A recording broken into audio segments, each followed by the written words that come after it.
کہ جو موت پر خوشی مناتے ہیں، اور خوشی بھی کس نام سے مناتے ہیں؟ عرس کے نام سے مناتے ہیں۔ عرس کا مطلب ہی ہوتا ہے دولہا اور دلہن کے، عرس کا مطلب مجازن خوشی کے ہوتا ہے۔ اندازہ فرمائیں بھائیوں، کسی کا باپ مر جائے تو وہ مرن دن مناتا ہے، کسی کا مولوی مر جائے تو وہ موت کا دن مناتا ہے، لیکن تنہا سنی ہے پوری کائنات کے اندر جو موت کے دن بھی عرس مناتا ہے، جشن مناتا ہے۔ آخر وجہ کیا ہے؟ اس کی وجہ سنیوں کا یقین ہے، یقین وجہ یہ ہے کہ کس کا مرنے کے بعد کہا جاتا ہے یہ ان کو پتا ہے، لیکن سنیوں کو پتا ہے کہ جب ہمارے مقبول بندے دنیا سے جاتے ہیں تو ان کی خدا سے ملاقات ہوتی ہے اور وہ اللہ سے وصال کرتے ہیں، اس لیے ہم اس دن کو خوشی کے طور پہ مناتے ہیں، اس لیے کہ اللہ اکبر، جب یار کا دیدار ہو تو پھر غم کیسا، آج پھولے نہ سمائیں گے کفن میں آسی، موت کی شب ہے کس گل سے ملاقات کی رات۔ اور پھر ایک خاص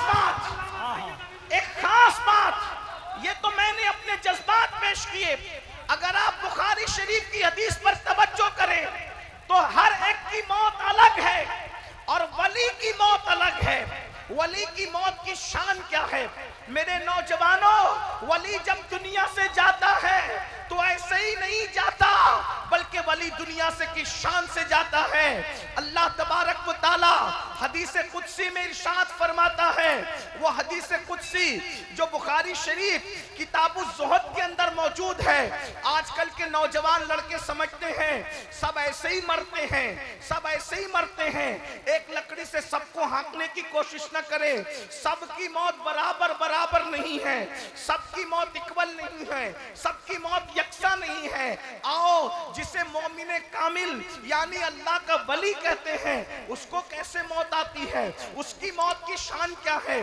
بخاری شریف کتاب الزہد کی وہ آخری حدیث کا حصہ ہے۔ اللہ پاک ارشاد فرماتا ہے، یہ حدیث آپ نے بار بار سنی لیکن آخری ٹکڑا بیان سے رہ جاتا ہے اکثر۔ وہ حدیث کیا ہے؟ جب بندہ نوافل کی کثرت کرتا ہے تو میں اس کی آنکھ ہو جاتا ہوں، میں اس کے کان ہو جاتا ہوں، میں اس کی زبان ہو جاتا ہوں، میں اس کے پیر ہو جاتا ہوں، میں اس کے ہاتھ ہو جاتا ہوں۔ یہ روایت آپ نے بار بار سنی ہوگی، اسی کا آخری حصہ ہے۔ اللہ پاک ارشاد فرماتا ہے حدیث قدسی میں کہ مجھے کسی کام کے کرنے میں تردد نہیں ہوتا۔ اللہ کیا فرماتا ہے؟ مجھے کسی کام کے کرنے میں تردد نہیں ہوتا۔ تردد کس کو کہتے ہیں؟ تردد اللہ کے لیے ابھی میں نہیں کہہ رہا ہوں اس معنی میں، لیکن اللہ فرماتا ہے کہ مجھے کسی کام کے کرنے میں تردد نہیں ہوتا۔ اللہ اکبر۔ تردد کا مطلب اگر ہم عام طور پر کریں تو کیا نکلتا ہے کہ یہ کام کروں کہ نہیں کروں، اس کو کہتے ہیں تردد۔ اللہ فرماتا ہے کسی کام کے کرنے میں مجھے تردد نہیں ہوتا۔ اللہ اکبر۔ وہ پیدا کرنے والی ماں ابھی بچے کو پیدا کرتی ہے اور وہ ماں کی روح نکال لیتا ہے، اس کو تردد نہیں ہوتا۔ وہ پہلے ہی دن ایک ہچکی میں بچے کی روح کو نکال کے مار ڈالتا ہے، ماں کی گود کو خالی کر دیتا ہے، اس کو تردد نہیں ہوتا۔ وہ گرمی لاتا ہے، اس کو تردد نہیں ہوتا۔ وہ برسات لاتا ہے، اس کو تردد نہیں ہوتا۔ وہ روزانہ سورج نکالتا ہے مشرق سے، مغرب میں غروب کر دیتا ہے، اس کو تردد نہیں ہوتا۔ اللہ اکبر۔ کسی بھی کام کے کرنے میں اس کو تردد نہیں ہوتا، لیکن اللہ ارشاد فرماتا ہے، کیا فرماتا ہے؟ غور سے سنو۔ اللہ فرماتا ہے جب میں اپنے ولی کی موت کا فیصلہ کرنے لگتا ہوں تو ترددی مجھے تردد ہوتا ہے۔ ولی کی موت کا فیصلہ کرتے وقت اللہ فرماتا ہے مجھے کیا ہوتا ہے؟ تردد ہوتا ہے، تردد۔ اللہ پھر تو کیا کرتا ہے؟ تو حدیث پاک کا مفہوم ہے، اللہ ارشاد فرماتا ہے تو میں اپنے فرشتوں کو اس ولی کے پاس بھیجتا ہوں اور وہ فرشتے اس ولی کے پاس جاتے ہیں اور جانے کے بعد آخرت کی نعمتوں کا ذکر کرتے ہیں، آخرت کی نعمتوں کا تذکرہ کرتے ہیں۔ اس مضمون کو ایک مقام پر قرآن یوں بیان کرتا ہے، ان الذین قالوا ربنا اللہ ثم استقاموا تتنزل علیہم الملائکہ اللہ تخافوا ولا تحزنوا وابشروا بالجنۃ التي کنتم توعدون نحن اولیاؤکم فی الحیاۃ الدنیا وفی الآخرہ۔ اللہ اکبر۔ اللہ ارشاد فرماتا ہے جن لوگوں نے کہا بے شک ہمارا رب اللہ ہے، ثم استقاموا، استقامت کے ساتھ اس پر ڈٹ گئے، پھر کیا ہوتا ہے؟ تتنزل علیہم الملائکہ، ان پر اللہ کے فرشتے نازل ہوتے ہیں۔ ارے وہ فرشتے آتے ہیں اور آ کر اس ولی کو نعمت آخرت بتاتے ہیں، آخرت کی نعمتوں کا ذکر کرتے ہیں، دیدار الہی کا ذکر کرتے ہیں، دیدار رسول کا ذکر کرتے ہیں، جنت کی نعمتوں کا تذکرہ کرتے ہیں۔ تو پھر وہ ولی خود سے کہتا ہے فرشتوں یہ نعمتیں اور دیدار مجھے ملے گا کب؟ تو اس وقت فرشتے کہتے ہیں جب تک موت کی لذت نہیں چکھو گے اس وقت تک آخرت کی نعمت نہیں مل سکتی۔ تو وہ ولی خود سے کہتا ہے ارے پھر دیر کس بات کی ہے، جلدی کرو۔ ادھر ولی موت کے لیے تیار ہوتا ہے، ادھر اللہ اس کی موت کا فیصلہ فرماتا ہے۔ یہ ولی کی موت ہے جو اللہ کو راضی کر لیتے ہیں۔ اور بس اسی پہ بات مکمل کرتا ہوں، ہماری موت کتنی دردناک ہے۔ اللہ اکبر۔ حضرت سیدنا عبداللہ ابن عمرو ابن عاص ارشاد فرماتے ہیں، عبداللہ ابن عمرو ابن عاص ارشاد فرماتے ہیں کہ میں نے اپنے بابا سیدنا عمرو ابن عاص سے پوچھا کہ بابا جب کسی انسان کو موت آتی ہے تو کیسی ہوتی؟ ولی کی موت تو آپ نے سن لی کہ جب تک ولی خود نہیں چاہتا اس کی موت کا فیصلہ نہیں ہوتا، اور ولی کی موت سے پہلے فرشتے ہزاروں کی تعداد میں اس کے پاس جمع ہوتے ہیں اور اس سے کلام کرتے ہیں، اس کو خوشخبری دیتے ہیں۔ وَأَبْشِرُوا بِالْجَنَّةِ الَّتِي كُنْتُمْ تُوعَدُونَ، قرآن کہہ رہا ہے اس کو جنت کی بشارت دیتے ہیں، مرنے سے پہلے اس کو جنت کی بشارت دیتے ہیں۔ لیکن ہماری موت کیسی؟ اللہ اکبر۔ اب تھوڑی دیر، حالانکہ موسم بارش کا ہے، بھیگتے وقت کوئی سنجیدہ گفتگو آپ کے دماغ میں اترے نہ اترے، تھوڑی دیر آپ کا بڑا احسان، بڑی محبتیں، شاید مجھے آخری دم تک یہ محفل یاد رہے گی، اور آپ لوگوں کی محبتیں بھی یاد رہے گی، آپ لوگوں کی وفاداری بھی یاد رہے گی، آپ لوگوں کا پیار بھی یاد رہے گا، اور بھیگ کر اس کیچڑ میں سننا بھی یاد رہے گا۔ اس لیے تھوڑی دیر بہت دل کے کانوں سے سننا، بڑی قیمتی گفتگو ہے۔ ایسی محفل سجانے کے لیے بڑی محنتوں کی ضرورت ہوتی ہے۔ میرے بھائیوں، ہماری موت کیسی؟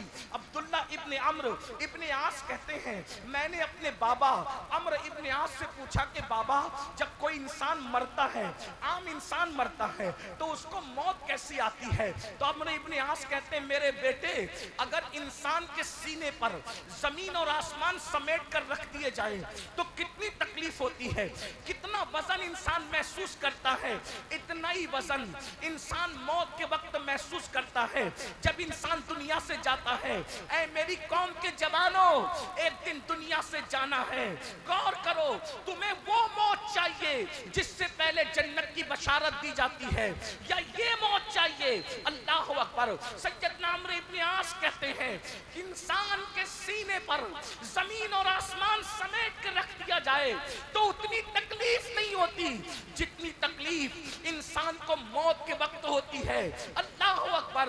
اور انسان جب مرتا ہے تو اس کو یوں لگتا ہے کہ وہ ناک سے سانس نہیں لے رہا ہے بلکہ وہ سوئی کے ناکے سے سانس لے رہا ہے۔ اندازہ فرمائے۔ اللہ اکبر۔ میرے بھائیوں، میرے نوجوانوں، اے ہوش مند، ہوشیار، عقل مند، دانشور جوانوں، مجھے بتاؤ اگر زکام ہو جائے اور ناک بھر جائے تو انسان کا کیسے دم گھٹنے لگتا ہے جب اس کی سانس نہیں نکلتی؟ ذرا سوچو تو صحیح، موت کے وقت انسان ناک سے نہیں بلکہ یوں لگتا ہے جیسے سوئی کے ناکے سے وہ سانس لے رہا ہو۔ انسان کی کیفیت یہ ہوتی ہے۔ عبداللہ ابن عمرو ابن عاص کہتے ہیں میرے بابا عمرو ابن عاص نے بتایا بیٹا اگر کسی کے پیٹ میں ببول کا درخت گھسا دیا جائے اور ایک ایک رگ میں، ایک ایک نس میں ببول کا کانٹا